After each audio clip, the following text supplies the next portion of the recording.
Hello everybody. अब जो आपकी ये थर्ड यूनिट है उसमें अब हम आगे डिस्कस करेंगे जो विभिन्न इंडियन फिलोसोफर हैं। उसमें फर्स्ट आपका आता है जे कृष्णमूर्ति।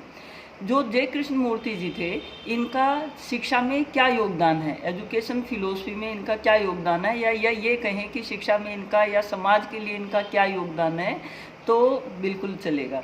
यहाँ मेन आता है कि इन्होंने क्या समाज को दिया, क्या इनके विचार थे, किस तरह से जो है ये चीज़ों को अपने व्यवहार में लाते थे, इनका चिंतन मनन करने का क्या तरीका था, जिसकी वजह से क्या है ये ग्रेट इंडियन फिलोसफर कहलाए। यानी कि इनके जीवन दर्शन को हमने हाईलाइट करना है। तो जो जे कृष्णमूर्ति जी थे वो 1895 में इनका जो है जन्म हुआ था और 1986 में क्या है इनकी डेथ हुई थी। और इनका जो मेन था, ये सबसे ज़्यादा जो है ये किसी मतलब जो हमारे जितने भी वाद हैं, जितने ये स्कूल की भाई उनके ऐसा ये कुछ नहीं मानते थे। ये अपने आप में क्या थे, क्रांतिकारी विचारक थे।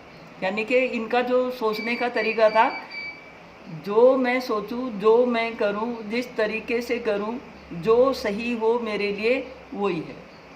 ये बुद्धि को भी ज़्यादा इम्पोर्टेंस नहीं देते थे, ये मेमोरी को इम्पोर्टेंस देते थे। क्यों देते थे? क्योंकि मेमोरी क्या है यहाँ टिक जाती है, और बुद्धि, ये बुद्धि को ना मान के कि जो हम चिंतन मनन करते हैं, जो हमारी मेमोरी है वही क्या होगी, आधार किसका होगी, चिंतन मनन का होगी। वही आधार क्या है, थॉट का होगी।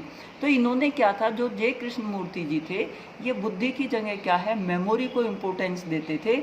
और इन्होंने क्या है साधना, तप, योग और जो ये जो रहस्यानुभाति में, ये इनमें सब में कोई विश्वास नहीं करते थे। जैसे कि बाकी उसमें जो स्कूल हैं उनमें कहा गया है कि भाई तप, योग और ये सब करने चाहिए, इन्होंने क्या था उन चीज़ों को इम्पोर्टेंस नहीं दी। ये कहते हैं कि मनुष्य जो कुछ जैसे मेमोरी रखेगा, जैसा उसके अंदर जो है चीज़ें होंगी, जो उसका चिंतन मनन होगा, और चिंतन मनन में भी क्या है उसका मेमोरी कि वो क्या चीज़ें अपने व्यवहार में रखता है, क्या चीज़ें अपनी पर्सनैलिटी में रखता है, ये उसको ज़्यादा इम्पोर्टेंस देते थे।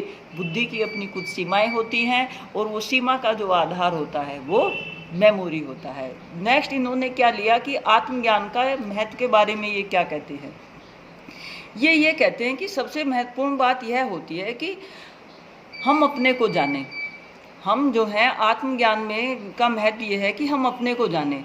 अब हम अपने को जो जानते हैं, तो जो हम कार्य करते हैं उन्हें हमें जानना चाहिए। जो भी कुछ कार्य हम कर रहे हैं वो हमें जानना चाहिए, और वही क्या है आत्मज्ञान है। ये आत्मज्ञान को कि स्वयं मैं क्या हूँ, क्या कर सकता हूँ, क्या मेरा स्तर है, किस लेवल का मैं हूँ, किस लेवल का और क्या है मैं बेहतर हो सकता हूँ, ये उन चीज़ों को जो है आत्मज्ञान को, ये स्वयं के ज्ञान में स्वयं की जो स्तर है उसको जानने पर ज़्यादा फोकस देते थे। ये ध्यान और एकाग्रता का जो है इनमें कोई ऐसी बात, उस चीज़ को जो है ज़्यादा नहीं मानते थे। दोनों चीज़ों को अलग अलग मानते हैं, लेकिन ये नहीं कि भाई ध्यान और उससे जो है सब कुछ होता हो। एकाग्रता को भी मानते हैं और जो है ध्यान को भी मानते हैं, बट इनका कंसेप्ट जो है ध्यान का सारा जो है बेस इनका मेमोरी से रिलेटेड है कि मनुष्य एकाग्र ध्यान है, जिसके लिए क्या है व्यक्ति विशेष संकल्प पूर्वक प्रयत्न करे। ये जो है कि जब हम कोई कार्य करते हैं और संकल्प एक जो है हम दृढ़ निश्चय कर लेते हैं, जो हम दृढ़ निश्चय कर लेते हैं, जो हमने क्या है एक अपना स्तर डिसाइड कर लिया कि मैंने ये काम करना ही है, वही क्या होगा, ध्यान होगा और वही एकाग्रता होगी। तो ये यहाँ दृढ़ निश्चय को एकाग्रता का और किसका, ध्यान का जो है रूप देते हैं।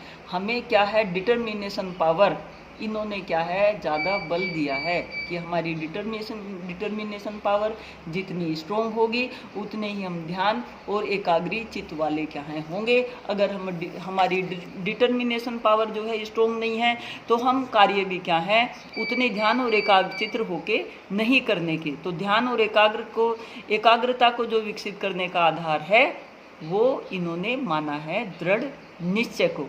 इसके बाद जो है ये दृढ़ निश्चय के साथ साथ जो है और ध्यान का जो प्रयोजन होता है, यदि व्यक्ति विशेष को ध्यान की क्रिया द्वारा ईश्वर का साक्षात करना हो तो यह अलौकिक प्रयोजन है। यह सब सोचने वाली बातें हैं। इनसे जो है ध्यान जो प्रयोजन है वो सिर्फ जो है हमारी जो काम करने की जो शक्ति है जो हमारी एनर्जी लेवल है ये उस चीज़ को ज़्यादा वैल्यू देते हैं कि जो हम ईश्वर को भी मानते हैं वो अपनी एक शक्ति को एकाग्र करने के लिए, अपनी शक्ति को स्टोर करने के लिए, अपनी शक्ति को जो है पहचानने के लिए हम ईश्वर के ध्यान में जाते हैं कि जिससे जो है हम अच्छे धर्म कर्म की तरफ जो है प्रवाहित कर सकें। ये जय कृष्ण मूर्ति के विचार थे।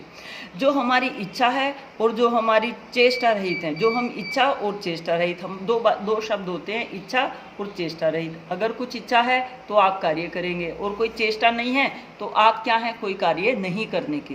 तो जो मनुष्य, जब कोई पर्सनैलिटी होती है तो जय कृष्ण मूर्ति कहते हैं कि मनुष्य दो तरह के होते हैं, कुछ इच्छा वाले होते हैं और कुछ जो है चेष्टा रहित होते हैं, जिनकी कोई इच्छा नहीं होती। जिनकी इच्छा होती है वही क्या है, समाज में चिंतन मनन और थॉट, इन सब चीज़ों में क्या है लिप्त होके कुछ ना कुछ कार्य करने की क्या है समाज में कोशिश करते हैं। तो ध्यान, इच्छा, चेष्टा और निष्प्रयोजन ये क्या है होते हैं। ध्यान को जितना हम जो है ध्यान करेंगे और ध्यान जो है ज़्यादा करेंगे, किस चीज़ का ध्यान करने से हमारा मेमोरी बढ़ता है और मेमोरी बढ़ने से जो है जो हमारे कार्य है वो क्या है बेहतर तरीके से हो जाते हैं। तो ये यहाँ मेमोरी को, ध्यान को, इन सब चीज़ों को जो है जो बाकी सोचते हैं उन सब से जो है अलग हट के लेते हैं। ये फिर ये कहते हैं कि जब आप अपने बारे में जानते हैं, अपना निरीक्षण करते हैं, यह देखते हैं कि आप कैसे चलते हैं, किस प्रकार आप खाते हैं, क्या कहते हैं, गप, घृणा, ईर्षा, यदि आपको अपने में सब की हैं और बिना किसी जो है चुनाव के जो है आप कोई कार्य कि भाई नहीं मैंने ये नहीं करना वो नहीं करना, अगर आप ये सारी चीज़ें जो है अपने व्यवहार में लाते हैं तो आप जो है कि भाई स्वयं को तो जानना है, लेकिन स्वयं को जानने में ये कि भाई मैं कैसे खाता पीता हूँ, क्या करता हूँ, ये जो हमारी चेतना है वह ध्यान का जो है भाप है। जो हमारी चेतना होती है वो ध्यान का भाप है। इस तरह ध्यान हो सकता है जब आप बस में बैठे हैं या प्रकाश और छाया से भरे हैं या जंगल में चल रहे हैं या चिड़िया का जो है गाना सुन रहे हैं या अपनी पत्नी या बच्चों का चेहरा देख रहे हैं। तो ये भी क्या है, ये भी एक चिंतन मनन है। ये भी क्या है, ये सब चीज़ें चिंतन मनन का पार्ट हैं। चेतना क्या है, संपूर्णता है। यानी कि जितने हम जो हैं चेतन हैं उतने ही क्या हैं, हम संपूर्ण हैं।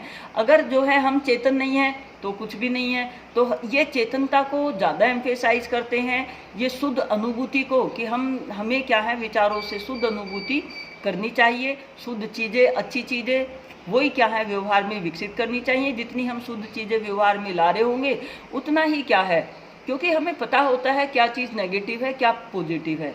तो हमारे विचारों की शुद्ध अनुभूति होना जो है ज़रूरी है। और आत्मन विधि, जो हमारी आत्मन विधि है कि हम जो है चीज़ों को कैसे अपने अंदर जो है निहित करते हैं, वो भी क्या है अपना योगदान एक पर्सनैलिटी को, एक हमारे चिंतन मनन को विकसित करने में क्या है इम्पोर्टेंस रखती है। अगर हम क्या है चयन विहीन चेतना जो है, अगर कोई हम चिंतन मनन कर रहे हैं, ये कहते हैं कि अगर हम चिंतन मनन कर रहे हैं तो उसका कोई आधार रखो, और वो आधार जो होता है वो मेमोरी पर होता है। तो यहाँ कहने का मतलब ये हुआ कि जो भी कुछ आप चिंतन मनन करो, जो भी थॉट करो, तो कृष्ण मूर्ति जी कहते हैं उसमें जो है स्वयं को जान के स्वयं के अंदर जो है एक एनर्जी का जो है प्रवाह करो, और वो एनर्जी जो आपके श्रेष्ठ विचार हैं, जो आचार विचार हैं, जो आपकी इच्छा है, उन सब पर क्या है आधारित होती है। तो कृष्ण मूर्ति जी जो है शब्द और यथार्थ में अंतर को भी जो है इम्पोर्टेंस देते हैं। यहाँ जो इनका जो थॉट है ना, वो दो चीज़ें, दो हर चीज़ के जो है शब्द लेके, यानी कि जैसे चिंतन मनन को इन्होंने लिया, शब्द और यथार्थ को लिया, वर्तमान के जो है महत्व को लिया। प्रयोजन अनावश्यक है कि चीज़ों को जो है इस प्रकार के जीवन में क्या है प्रयोजन लक्ष्य स्थान नहीं होता। कोई भी लक्ष्य जो है, कोई भी जो है जब हम निर्धारित करते हैं तो उसके पीछे जो है कोई ना कोई हमारी जो है शुद्ध चेतना में से बुद्धिमता या समझ मेन चीज़ होती है। यह बुद्धिमता शब्द का प्रयोग विशेष अर्थ से करते हैं। बुद्धि को साधारणतः विचार के संदर्भ में समझा जाता है। कृष्ण मूर्ति जी के अनुसार बुद्धि विचार से भिन्न है। ये बुद्धि को जो है विचार से भिन्न मानते हैं। यह प्रत्यात्मक, युक्तिपूर्वक या विश्लेषणात्मक नहीं है। यह एक प्रकार की अप्रोच और प्रयास विहीन समझ है जो द्वंद्व और उलझन रहित है।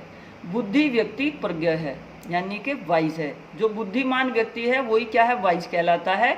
ये बुद्धि को ज़्यादा ना मान के इन्होंने जो है मेमोरी को दिया है कि अगर मेमोरी कोई चीज़ हमारे ब्रेन में है तो ही हम बुद्धिमान हैं। तो बुद्धिमान होने के लिए मेमोरी यानी कि चीज़ की मेमोरी लेवल को, जो हमारे 3 मेमोरी, अंडरस्टैंडिंग, रिफ्लेक्टिव है, ये सबसे ज़्यादा जो है मेमोरी वाले जो पार्ट है उसको ज़्यादा इम्पोर्टेंस देते हैं कि जो चीज़ हम चिंतन मनन में रखते हैं, जो हमें याद है, उसी से वो मेमोरी ही क्या है हमारे लिए एक बेस बनती है, और फर्दर कोई चीज़ सीखने के लिए हम उसी मेमोरी में क्या है प्लस करते जाते हैं और हम क्या है प्रोग्रेस करते हैं। तो जो कहने का मतलब ये है कि जो इनकी मेन वो है, जो इनका शिक्षा के प्रति या इनकी जो फिलोसफी है, ये मतलब ये कहते हैं कि जो हम कि भाई हमें रूढ़िवादी जो है नहीं होना चाहिए, हमें अपने आदर्श, अपने आचार विचार ऐसे रखने चाहिए कि जो हम स्वयं का चिंतन मनन को इस तरह से जो है जागृत रखें कि जो हमारे स्वयं के लिए जो है बेटर हो, और जब हमारे स्वयं के लिए बेटर होंगे तो वही चीज़ क्या होगी, बाकी सबके लिए भी बेटर होगी। तो कहने का मतलब है कि अगर मैं स्वयं के लिए अच्छा कर रहा हूँ तो मैं दूसरे के लिए भी कर सकता हूँ। अगर हम अपने लिए नहीं कर रहे हैं तो हम दूसरे के लिए क्या करेंगे। तो स्वयं का चिंतन मनन जब कर रहे हो तो उसमें जो है ये देखो कि मेरे चिंतन मनन में कौन सी चीज़ जो है ज़्यादा है, जो मेरे चिंतन मनन में है, जो मेरी पर्सनैलिटी में है, तो वही मेरी अंतर्निहित शक्ति है और उसी को विकसित जो है करना जरूरी है। क्योंकि स्वयं को पहचानना, स्वयं को जानना, कृष्ण मूर्ति जी ने इस चीज़ को जो है आधार मान के चीज़ को जो है प्रस्तुत किया। ये जो है ये भी कहते हैं कि इम्पोर्टेंस, मतलब इनकी शिक्षा में जो है इनकी उसका क्या योगदान है, इन शिक्षा में इनका जो है योगदान, इन्होंने मेमोरी लेवल को जो है ज़्यादा इफेक्ट किया है, यानी कि जो है ये मेमोरी को ज़्यादा एम्फेसाइज करते हैं, हम चीज़ों को मेमोराइज करें, और जब हम मेमोराइज करेंगे हमारी मेमोरी में वो चीज़ें होंगी तो ही हम जो है शिक्षा और बेहतर तरीके से ले सकते हैं। तो कृष्ण मूर्ति का जो है वर्तमान जो इनकी उपयोगिता है वो ये है कि ये मेमोरी वाला जो हमारा लेवल है उसको ज़्यादा विकसित करने के ऊपर क्या है एम्फेसिस देते हैं। और क्या कहते हैं, वास्तविक रूप में शिक्षित होने का अर्थ करोड़ों करोड़ों जो कर रहे हैं उससे अनुरूपता, उसका अनुकरण उसे करना नहीं है। यदि तुम वह करना चाहते हो तो करो, परंतु जो कुछ तुम कर रहे हो उसके प्रति जागृत रहो। जो भी कुछ कर रहे हो वो जागरूक होके करो। ये नहीं है कि भाई मैं कर रहा हूँ और मतलब जो कुछ आपने करना है वो करो, बट क्या है उसके प्रति जागरूक होके, उसके प्रति एक एंथुसियाज्म रख के, उसके प्रति एक एनर्जी रख के तब जो है किसी काम को करो। यह जानते हुए कि तुमने जीविकोपार्जन करना है, संपूर्ण जिम्मेदारियों को निभाना है, उस सब का दुख उठाना है। शिक्षा को तुम्हें एक पूर्णतः मित्र, बुद्धिमत्तापूर्ण तरीके से संसार का सामना करने के सहायता, जो शिक्षा होगी वो तुम्हें जो है सब चीज़ों को मतलब अचीव करने में क्या करेगी, सहायता करेगी। तो ये शिक्षा को क्या है एक हेल्पिंग हैंड मानते हैं, और हेल्पिंग हैंड इसलिए मानते हैं क्योंकि जब वो हेल्पिंग हैंड होगा तो ही जो है हम कोई काम बेहतर तरीके से कर पाते हैं। क्यों कोई भी जो है हेल्पिंग हैंड इसलिए भी देखा जाता है क्योंकि लाइफ जो है अकेले सरवाइव नहीं होती, उसके लिए जो है हेल्पिंग हैंड। और हेल्पिंग हैंड में क्या है, इन्होंने शिक्षा को इम्पोर्टेंस दी है कि अगर हम शिक्षित हैं तो हम अपना जो है बेहतर कर सकते हैं। ये शिक्षक का जो है रोल, शिक्षक का जो है, जो कृष्ण मूर्ति जी हैं उन्होंने कहा है सह शिक्षा की प्रक्रिया में शिक्षक को शिक्षार्थियों की सहायता करनी चाहिए ताकि वह पुस्तक के ज्ञान के साथ साथ स्वयं को भी क्या है थोड़ा थोड़ा जान सके। तो यहाँ क्या है, इन्होंने टीचर को गाइड किया है कि स्टूडेंट्स को जो है आप शिक्षा इस तरह से दो कि वो स्वयं को जान सके। यहाँ स्वयं को जानने से क्या मतलब है, क्योंकि हर पर्सनैलिटी की एक आइडेंटिटी होती है, हर पर्सनैलिटी में एक कोई विशेष बात छुपी हुई होती है। तो कृष्ण मूर्ति जी कहते हैं कि टीचर जो है वो बच्चे की विशेष बात को जानने समझने में, उस चीज़ में क्या है बच्चे को हेल्प करे कि भगवान ने, या भगवान कह लो, या आपकी जो पर्सनैलिटी की खास बात है उसको जो है जानो समझो, और उस चीज़ को जो है अपने जो चीज़ आप में है, क्योंकि किसी के व्यवहार में डॉक्टर बनना है, किसी के में इंजीनियर की टेंडेंसी है, किसी के में टीचर बनने की है। तो बच्चा किन चीज़ों को इंटरेस्ट से कर रहा है, क्या चीज़ उसके व्यवहार में है, किस चीज़ के लिए जो है डेस्टिनी ने बच्चे को जो है निर्मित किया है, उसको जानने पहचानने में टीचर ने क्या है हेल्प बच्चे की करनी है। आत्मज्ञान तो देना ही है, आत्मज्ञान का बोध करवाना है, स्वयं का जो है चिंतन मनन करवाना है और उसमें ये जानना है कि मैं क्या हूँ और मैं क्या करने के लिए आया हूँ। उन चीज़ों को ज़्यादा हाईलाइट करते हुए कृष्णमूर्ति जी ने जो है अपने विचार रखे हैं। तो कृष्ण विचार जो जय कृष्णमूर्ति जी हैं वो बिल्कुल अलग हटके हैं। वो चीज़ों को जो है अपने तरीके से अपने मतलब अपने चिंतन मनन में जो है उनके मेमोरी को उन सब चीज़ों को जो है ध्यान में रख के चीज़ को प्रस्तुत करने के ऊपर जो है ज़्यादा जोर देते हैं। और इनके लिए जो है ये भी कहते हैं कि शिष्य का जो अर्थ है जो यानी कि जो शिष्य का अर्थ है जो सीखता है, परंतु शिष्य का साधारणतः स्वीकृति अर्थ वह है कि जो किसी गुरु का किसी बुद्धिहीन व्यक्ति का अनुसरण करता है, ऐसी स्थिति में गुरु और शिष्य दोनों नहीं सीख रहे हैं। यानी कि इनके कहने का मतलब ये है कि जब शिष्य जो है ये सीख ले कि मुझे ये समझ ले कि मुझे कुछ नहीं आता तो वो नहीं सीख सकता। टीचर ने स्टूडेंट्स को ये रियलाइज़ करवाना है कि आप सब कुछ जानते हैं, बस उस चीज़ जो वो जानना है वो रिलेट करना है, उस पॉइंट को एक्टिवेट करना है जिससे जो है बच्चा रिलेट करके चीज़ों को जान समझ जाए। तो यहाँ जो हमारी कहने का मतलब ये है कि टीचर जब किसी कंटेंट को ये पढ़ाएं तो ये कहते हैं कि जो टीचर है वो स्टूडेंट्स को रियलाइज़ कराए कि आप जो है ये मत सोचो कि आपको नहीं आता, आपको आता है, बट आपने उस आने में क्या करना है, उन चीज़ों को समाहित करना है जो आपकी पर्सनैलिटी में इन हिडन हैं, जो आपकी मेमोरी में हैं। जो मेमोरी में हैं वही चीज़ें क्या हैं आपकी विकसित होके आपकी पर्सनैलिटी का निर्माण करने में क्या है सहायक होंगी। ठीक है, तो ये जय कृष्णमूर्ति जी के विचार।